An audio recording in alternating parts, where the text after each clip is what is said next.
This is Josh Bycer from GameWisdom.com. I hope you enjoyed this Critical Thought, your daily discussion on game design. Hello and welcome to today's Critical Thought.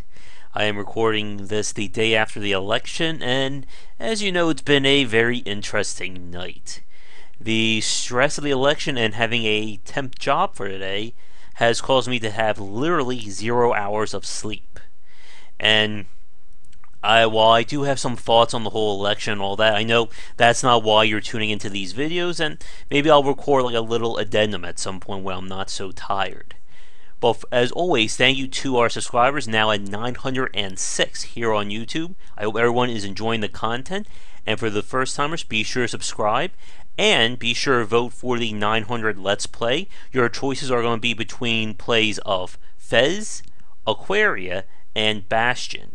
Right now, it's a two-way tie between Bastion and Fez, and I figure we'll give it like another week or so, maybe a little bit longer, for the votes, and we will go from there.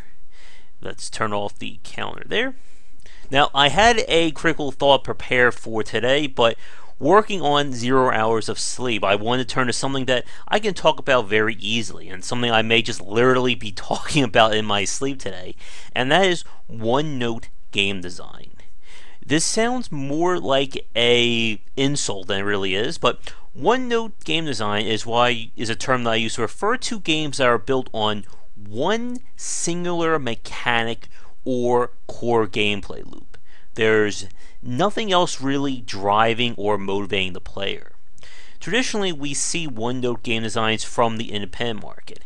Games like Devil Daggers, Nidhogg, Mushroom 11, and even games that offer like very interesting challenges or modes, such as Geometry Wars or that duck game that came out from Adult Swim Games, I think, last year. Another interesting game from Adult Swim that would also count would be Robot Unicorn Attack. When we refer to games being one note, again, these are titles where essentially you're going to see everything the game has to offer or what you're going to be doing within the first 5 to 10 seconds of play. These are games with a laser focus mechanics designed for, again, just one specific purpose, and that's it. In a lot of games, this can become a good thing. That kind of laser focus can lead to some very exciting games, and are some of the best games built around either competitive or multiplayer-like design. Geometry Wars and Devil Daggers both feature a high score list based on how long you can play for, and I know people can get very competitive there. Also, we have games like Nidhogg, which, while it may be simple to get into, I know that game is very popular with multiplayer and tournament settings, thanks to sort of the hidden depth there. The point is that these games are very easy to get into, but you could spend who knows how long trying to master them. Now, the catch with one-note game design is that it can lead to very polarizing games. You're either going to play these games for a very long time and return to them, or you're going to play them maybe once for 5-10 minutes and then either put it away or simply refund it because there's nothing more for you to do. Whenever I play games that I consider one note, I try to get as much out of them in a single playthrough or a single play setting as I can, because chances are I'm not going to return to them. It's what I said when I did my video spotlight of Mushroom 11. While the game was unique and very fascinating, I kind of got my fill of it after the 40-minute spotlight that I put up. And again, that's kind of the issue with one-note design. There's no fat or fluff, in a sense, that keeps you interested or something else to do. There's usually no metagame design, no progression of mechanics, no change in how you play it. These games are very much built around a quick experience or something that's meant to be replayed often and often and often until you optimize and, again, get to that point of perfection.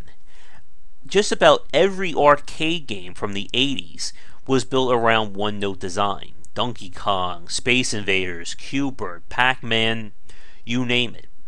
And again, the quick engagement allows for that easy to learn, difficult to master kind of motif, and what makes it very popular among the competitive crowd.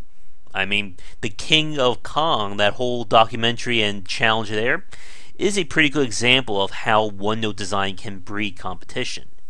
But again, if you're trying to build your game around this, you really need a solid gameplay loop, something that is going to make people want to play.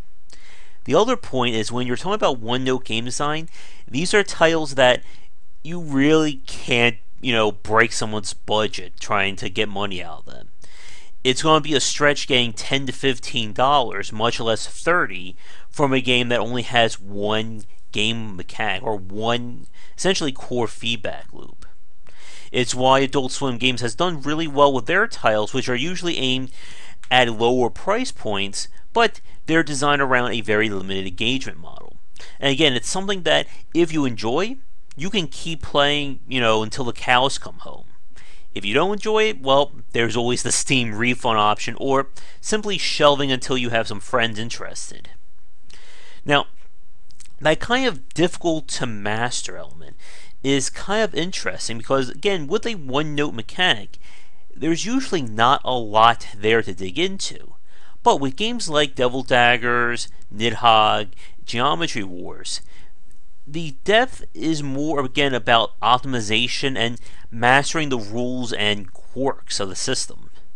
Going back to the arcade example, there are many cases of arcade games, even though they were built around one-note design, of, again, trying to achieve that master level play.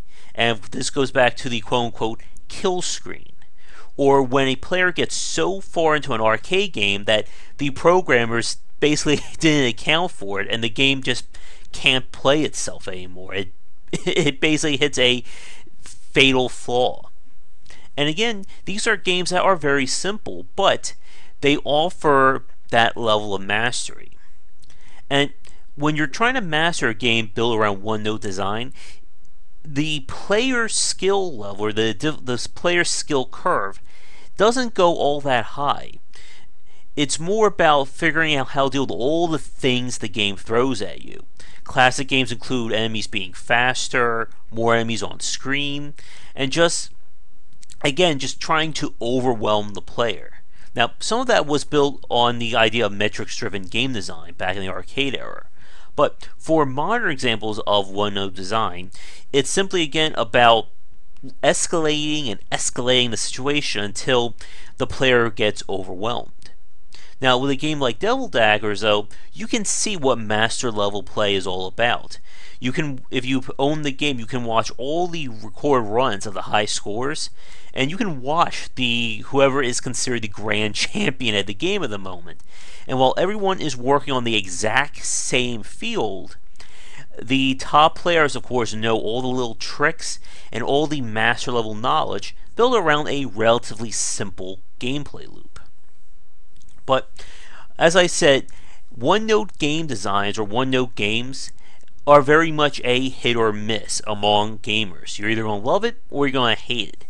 And for me and my type of playing games, because I like to explore mechanics and really dig into the systems, one-note games aren't really my thing. Like I said with Mushroom 11, I played it for about 40 minutes, maybe like an hour for my review, and I just got tired of the game. There wasn't anything left to attach to or grow with.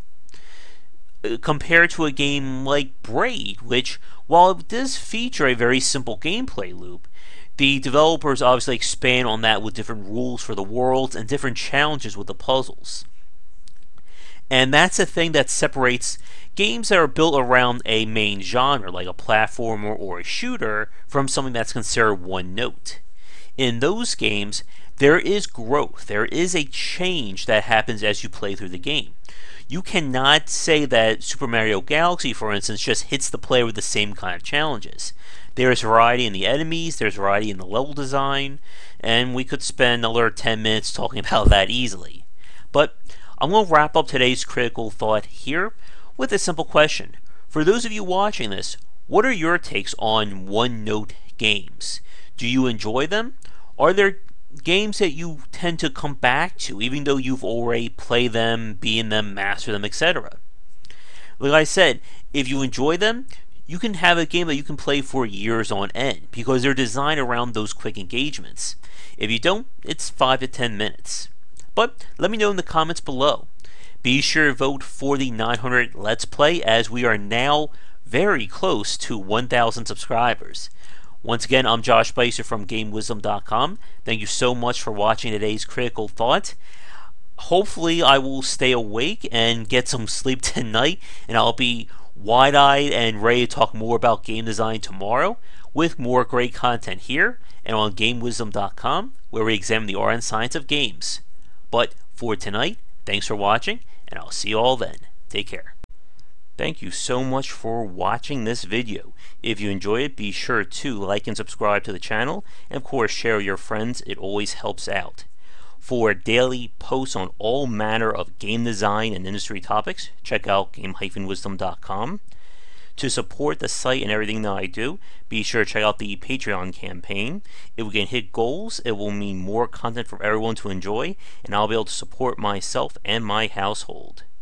If you want to follow me, you can find me on Twitter at GWBycer for updates throughout the day and random thoughts from me. And lastly, you can find me on Twitch right over there at GWBycer for daily streams most nights around 10 Eastern. Thanks again for watching the video, and be sure to check out more great content coming to the Game Wisdom channel real soon.